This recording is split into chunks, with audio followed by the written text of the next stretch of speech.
ایک طرف جنتیوں کو دیکھ کر امید لگا رہے ہوں گے اور دوسری طرف دوزخیوں کو دیکھ کر پناہ مانگ رہے ہوں گے۔ مانیں گے اور دوزخ والوں کو ان کے سیاہ چہروں سے۔ بالآخر اللہ کی رحمت ان پر بھی ہوگی اور وہ جنت میں داخل کر دیے جائیں گے۔ یہ آیت ان لوگوں کے لیے بھی ایک امید کا پیغام ہے۔ اور پھر پارے کے آخر میں انبیاء کرام کے قصوں کا ایک سلسلہ شروع ہوتا ہے۔ حضرت نوح علیہ السلام، ہود علیہ السلام، صالح علیہ السلام اور لوط علیہ السلام۔ ان تمام قصوں میں ایک مشترکہ نمونہ یا پیٹرن کیا نظر آتا ہے؟ ڈاکٹر صاحب اس پیٹرن پر بہت زور دیتے تھے۔ ہر قصے کا آغاز ایک ہی طرح سے ہوتا ہے، اور ہم نے فلاں قوم کی طرف ان کے بھائی فلاں کو بھیجا۔ ہر نبی آ کر ایک ہی دعوت دیتا ہے، اے میری قوم، اللہ کی عبادت کرو، اس کے سوا تمہارا کوئی معبود نہیں۔ اور جواب ہمیشہ ایک ہی آتا ہے؟ ہر بار جواب میں قوم کے سردار، متکبر اور دولت مند طبقے ہی مخالفت میں کھڑے ہوتے ہیں۔ ان کی دلیل بھی ایک جیسی ہوتی ہے، تم تو ہم جیسے ہی ایک انسان ہو، یا تمہارے پیروکار تو معاشرے کے غریب اور نچلے طبقے کے لوگ ہیں۔ تو جو تکبر ابلیس نے ایک فرد کی حیثیت سے کیا تھا، وہی تکبر اب ان قصوں میں اجتماعی سطح پر نظر آ رہا ہے۔ قوم کے سردار وہی غلطی دہرا رہے ہیں۔ بالکل، یہ اسی ابلیسی تکبر کا معاشرتی ظہور ہے۔ وہ حق کو اس لیے رد کرتے ہیں کیونکہ وہ ایک ایسے شخص کی طرف سے آیا ہے جسے وہ مادی یا سماجی طور پر خود سے کمتر سمجھتے ہیں، اور جب وہ اپنی سرکشی میں حد سے بڑھ جاتے ہیں تو ان پر اللہ کا عذاب آتا ہے۔ قوم نوح کو طوفان، قوم عاد کو آندھی، قوم سمود کو چیخ اور قوم لوط کو پتھروں کی بارش سے ہلاک کیا گیا۔ یہ تاریخ کا ایک اٹل قانون ہے جسے قرآن بار بار دہراتا ہے۔ تو اس سب کا کیا مطلب ہے؟ آج کی گفتگو کا خلاصہ یہ ہے کہ 8واں پارہ ہمیں ایک مکمل سفر پر لے جاتا ہے۔ پہلے یہ معاشرے میں موجود انسانوں کے بنائے غلط اصولوں کو توڑتا ہے، پھر 10 بنیادی احکامات کی شکل میں ایک مضبوط اخلاقی بنیاد فراہم کرتا ہے، اور پھر قصہ آدم و ابلیس کے ذریعے اس نفسیاتی کشمکش کو سامنے لاتا ہے جو ان اصولوں پر عمل کرنے میں حائل ہوتی ہے، یعنی تکبر بمقابلہ عاجزی۔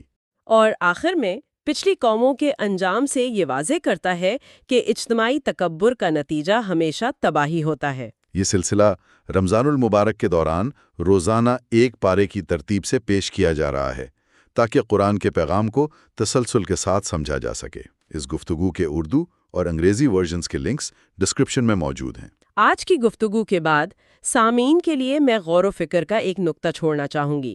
قرآن میں حضرت آدم اور ابلیس کا قصہ محض ایک تاریخی واقعہ نہیں، بلکہ یہ ہماری نفسیات کا ایک آئینہ ہے۔ ہم اپنی روزمرہ زندگی میں، اپنے فیصلوں میں، اپنی گفتگو میں ان دو رویوں کی پہچان کیسے کر سکتے ہیں؟ کب ہمارے اندر سے ابلیس کے تکبر کی آواز آتی ہے کہ میں بہتر ہوں، اور کب ہمیں آدم کی طرح اپنی غلطی پر ندامت اور توبہ کی توفیق ملتی ہے؟ میرے خیال میں یہ پہچان ہی دراصل خود شناسی اور ہدایت کا پہلا قدم ہے۔ ربنا افرغ علينا صبرا وثبت أقدامنا وانصرنا على القوم الكافرين ربنا لا تؤاخذنا إن نسينا أو أخطأنا ربنا ولا تحمل علينا إصرا كما حملته على الذين من قبلنا ربنا ولا تحملنا ما لا طاقة لنا به واعف عنا واغفر لنا وارحمنا واعف عنا واغفر لنا وارحمنا